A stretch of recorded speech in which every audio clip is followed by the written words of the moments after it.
Shalom, shalom, shalom, people of God. This is another edition of Mount Zion Bible Digest. John chapter 5, verse 6. When Jesus saw him lying there and knew that he had already been in that condition a long time, he said to him, "Do you want to be made well?" Now, Jesus, fully aware of the man's condition, persisted to ask him a very interesting question. Let's deconstruct this scripture in order to ascertain the presumptions associated with Jesus' question, "Do you want to be made well?" First, Jesus perceived that the man had become accustomed to the belief that healing could only take place at the pool of Bethesda. This suggests that he wouldn't seek out other source of healing, as the pool was his only point of reference. This scenario is applicable in the lives of many believers who are accustomed to the belief that healing or miracle or deliverance or breakthroughs or certain provisions of God could only take place at church or at prayer camps. They forget that God works in diverse of ways and can use anything to meet our needs.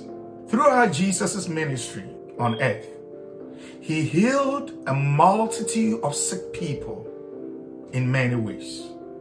For example, in John chapter 9, Jesus walked by a blind man begging for alms. His disciple asked him, "Rabbi, who sinned, this man or his parents, that he was born blind?" Jesus replied, "Neither this man nor his parents, but this happened so that the works of God could be seen in him." Jesus spit on the ground, making mud with saliva, and spread it over the blind man's eye. Jesus then instructs the blind man to wash off the mud in the pool of Siloam. The blind man did as he was instructed and returned to Jesus with sight.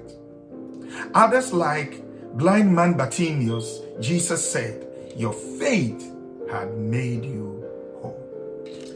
Anytime we assume that healing can only take place at certain location or through other means, such as laying of hands, two things happen.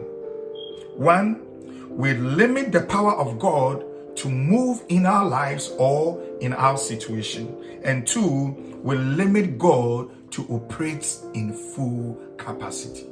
Secondly, the man had become accustomed to the belief that healing was possible only when the water was stirred by an angel. Moreover, we can see that the man was anticipating healing based on his perception of how it could come about.